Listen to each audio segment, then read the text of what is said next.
Hello and welcome back to another episode of Critical Reactions with your host Bryan.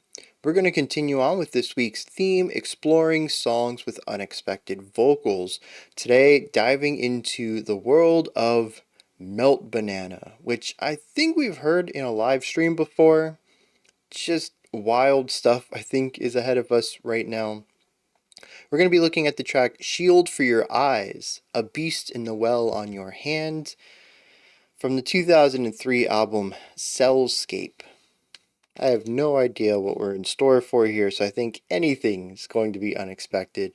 Let's dive in and see what meltbanana is bringing to the table today.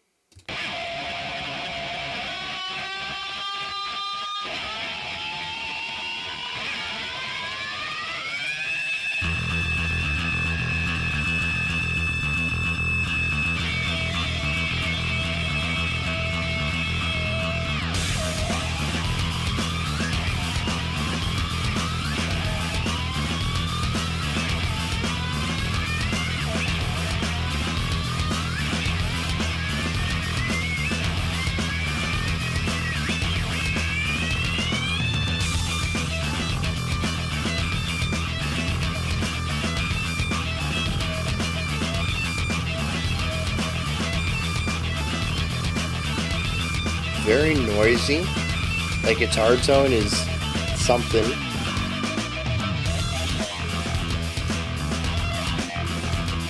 Not too focused on consonant harmony.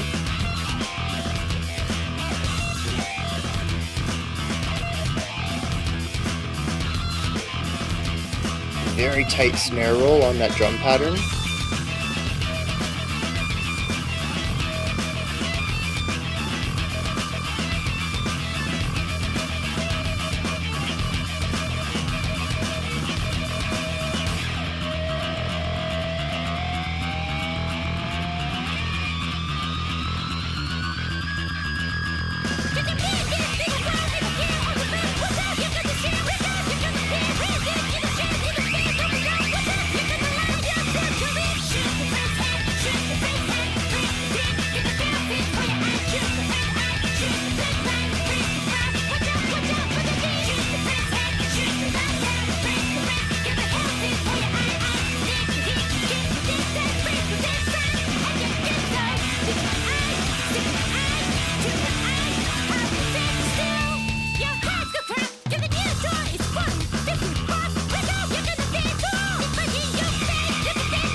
Almost perfection from that snare pattern.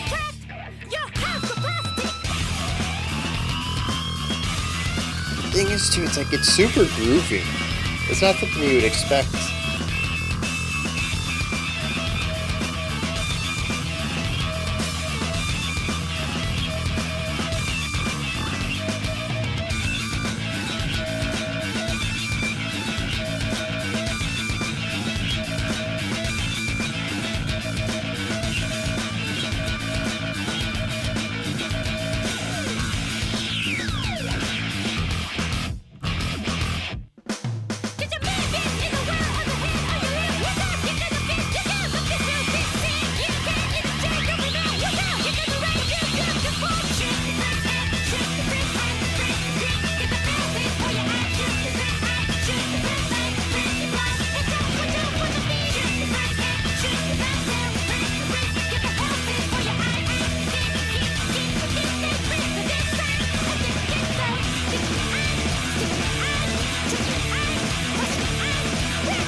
Okay, so there is a lot of stuff in here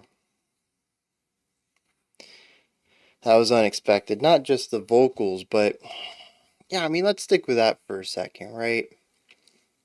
So we get a good 2 minutes almost of noisy, groovy punk. I think. I mean, there's definitely noise rock, maybe, I think might be the right place for it. We have guitar. Well, okay, let's start with the instrumentation so that we can talk about this unexpected element. We have the guitar. Usually jumps between two octaves, some sort of lower note, and then a jump up to a higher note, sometimes a little bit of movement, and then back to a low pedal. And that's a lot of what the guitar work is on this entire track.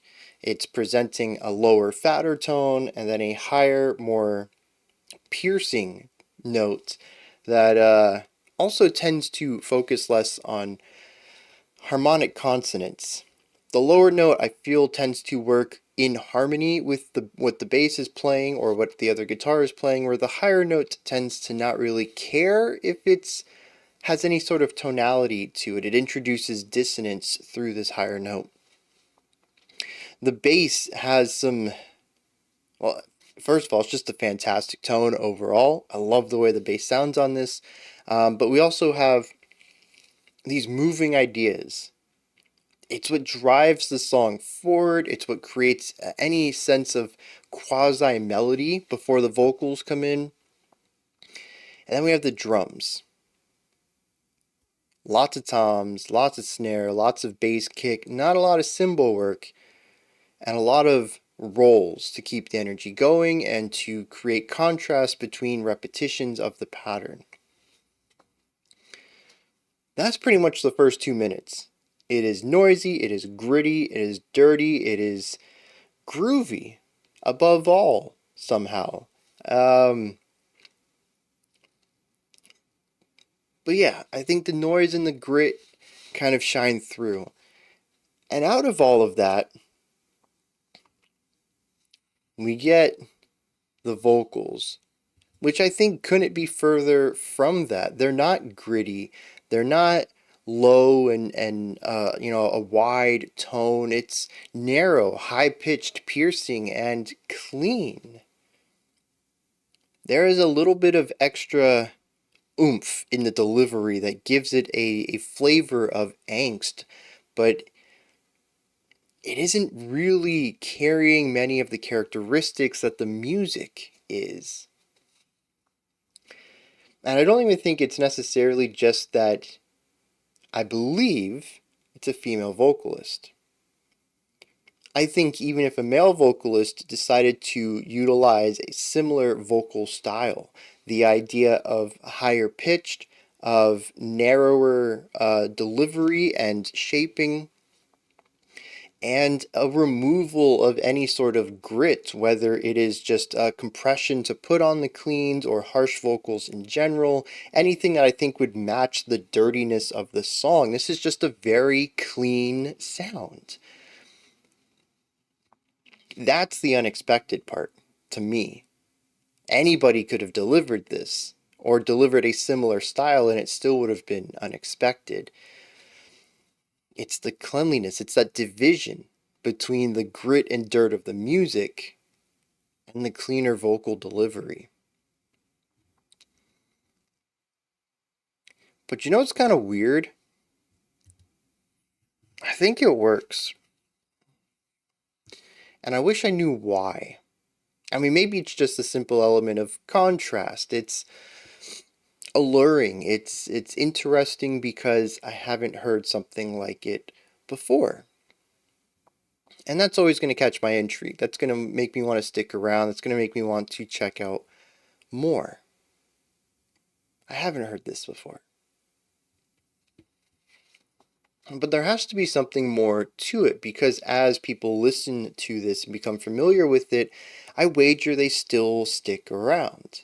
They still want to listen to more. It's not just the novelty of it that keeps people around. There is something here that absolutely works, and I don't know what it is. It might be something as simple as space. We don't typically talk about space in this way. Usually it's, hey, there's a lot of instruments in here. Let's put them in the production in ways that allow them all to exist. We also talk about space when it comes to pitches, such as in a traditional rock setup, we have a guitar usually on the higher end of pitch, and we have a bass on the lower end of pitch. And if one of those instruments stops playing, there's a vacuum where it was. There's new empty space.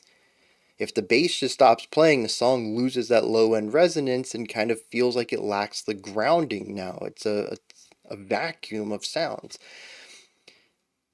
That's might be what's going on here, just in a less musical term and maybe more of a production concept, which is not something I usually talk about when we enter space.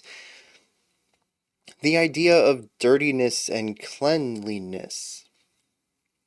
Songs usually focus on one, so there being a vacuum of the other isn't as apparent. It's only typically when one is removed that you recognize it wasn't there to begin, that you recognize that it's not there, that that space is empty. And maybe that's what's going on here. It is filling this space. We have the dirt, the grit of the instrumentation, and then this clean sound comes in and fills a pocket that I didn't know needed to be filled. I don't even know if that description makes sense to me. Space might be the wrong way to focus on that, but I don't know how else to word it at this point in time. It's just, I suppose at this point I'm running into conflicting statements, and I don't know how to reconcile them. The idea that this type of vocal does not match this music, but the fact that this type of vocal works well with this music and thus should match it perfectly. That's where I'm sitting right now, and I'm trying to figure out how to make those two statements make sense. Aside from that, we do have the structure of it all, which honestly I'm not sure how to break down because I didn't get a chance to really get a grasp on things. I did notice a point where we began to repeat ideas, where I heard that initial bass riff that we heard at the beginning of the track come back towards the end of the track. I heard a second guitar section that came in that did counterpoint to what our first guitar was doing. That left in the middle of the track, like around the 2-minute mark, and came back later on. There is a pattern here, and part of me wants to say that the song is on a full loop. We listen to the first minute and 30 of the song without vocals, and then we repeat a lot of that, maybe even all of it, with vocals for the next minute and a half, minute 45 or something. There's got to be an extension in there somewhere. And then we have the 5-10 second outro that kind of changed things up a little bit. I think it was just that one note, wasn't it?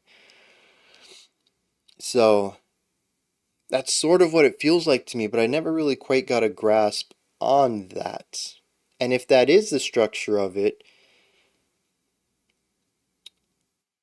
well, no, because there is 2 choruses that come through the vocals. So it's like an extended intro, and then maybe A, B, A, B. I don't remember a bridge in there. Yeah, see, I don't know. The song just kind of blew by me. It's this massive blur of sounds, sonic shapes. I don't know. I think that's it. Let me hit some lyrics and maybe I'll have some more thoughts after that.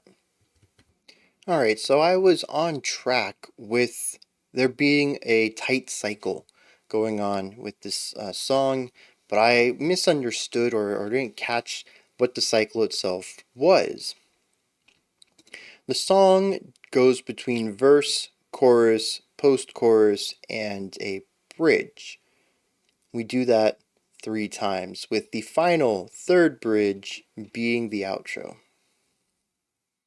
I did not catch that many repetitions. I was also thrown off by all the noise and insanity tossed at me as well, so I'm going to chalk that up to just being overwhelmed with this track. Usually I'm pretty good at catching structure, but I wanted to bring that up since we just talked about it, and I was on track, just maybe going the wrong direction. Lyrically,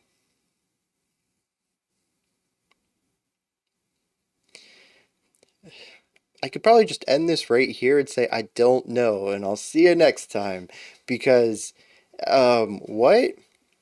Verse 1 says, "Catch the mean beast in the well, in the hell, on the back. Watch out, you've got no shield. Break up, he's got no peace. Breathe deep in the shade, in the fade of the luck. Watch out, you've got no light. No pure cell can live." There is an energy to this that I think matches the song. There's a chaos, there's a frantic component to it all. It's as if there is this battle happening between this character and, or maybe even, it continues to say you have no light, you have no shield, almost as if this might be a royal you, but describing somebody battling this beast. It is the constant change of flow and pacing of the battle. Items being lost, being knocked out of hands, weapons gained, weapons lost. That idea sort of translates into the chorus, which says, shoot the head first, shoot the first head, shoot the first hand, press the greed, get the pale shield for your eyes, shoot the third eye, shoot the third line, press the blood, watch out for the beam, shoot the first head, shoot the first tail, press the risk, get the hate shield for your eyes.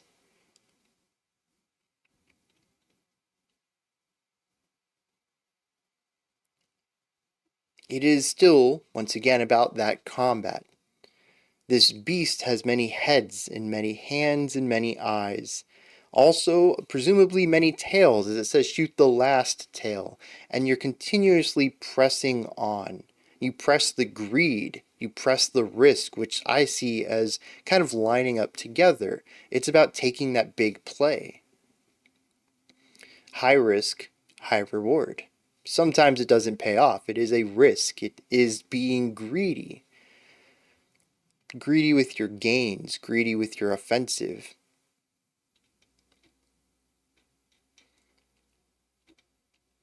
From here we move to verse 2, says, "Get the new toy. It's falling in 50 parts. Break up. You've got no paste. Throw out. It's biting your fate like a sweet dust. You've got no hand and no pure cell can cross."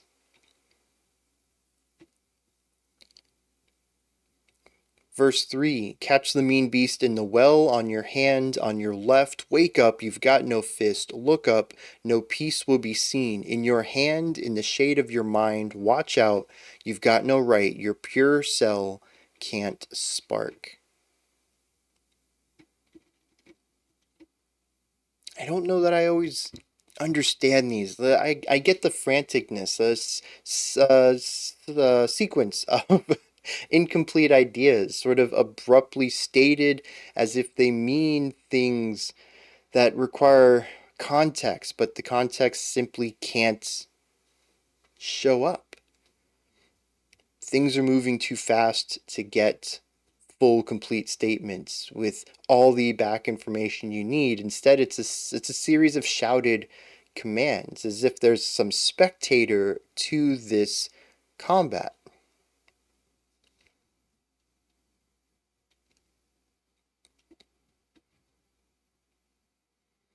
Now, something that struck me, being that I've never really been in any sort of combat with a beast in real life, right? But I have in video games. And I found it interesting that several of the comments on this Genius page also brought up the idea that this is about playing video games. I don't know if that's accurate, but it does capture a very similar vibe, especially for me playing something that is a bit more of a faster paced title. It reminds me a little bit of something like fighting a boss in Devil May Cry, or maybe Bloodborne, or something like that, Sekiro. It's about the speed of ideas, the combat itself not being any one specific idea, but a flurry, a blur of individual actions that move into each other. There are certainly times when I press my luck, when I get a little too greedy with my offensive and end up sometimes getting that high reward for that high risk, but oftentimes also getting punished for overstepping my advantage. That's what the chorus feels like. It's about that push, the continuous push of the advantage to sometimes maybe even a breaking point and losing the advantage. But honestly, beyond that, I don't know. It doesn't necessarily have to be about video games. It could simply be a spectator describing a fantastical fight with some mythological beast in their mind. Regardless, I think it all sort of fits well. There is a chaos, there's an ebb and flow to a battle with a beast of multiple heads and hands and eyes and tails.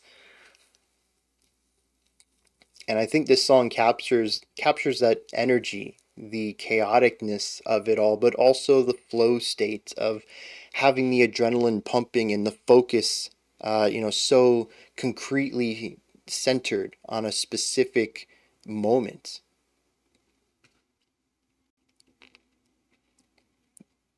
The cycle of the song being this tight 4-part concept that just keeps looping over and over. Yeah, I think it all comes together. Even if I don't quite understand what each individual line is talking about, I do get the general gist of it all, and I do think it fits with what the music is doing. Those are my thoughts. A shield for your eyes, a beast in the well on your hand, by meltbanana. What are your thoughts, perspectives, opinions? Do you think I'm correct about anything? Do you have any way to extrapolate on some of the ideas I spoke about? Or maybe you have some ways to correct some of the things I mentioned. Put all that down in the comment section. Above that, in the description box, you'll find a link to Linktree. It takes you here. You can find links to my music, ways to support the channel, a link to the Discord server, and so much more. Above that, if you could, like, subscribe, and ring the bell. I greatly appreciate all three of those. That wraps it up for this one. We do have a special... No, we have a creator request coming up next. Otherwise, I'll be back tomorrow, 5 p.m. Eastern Standard Time, 9 p.m. UTC as usual. Until next time, remember to be critical, not cynical, of the music you listen to, and have a fantastic morning, afternoon, or evening whenever you choose to watch my videos.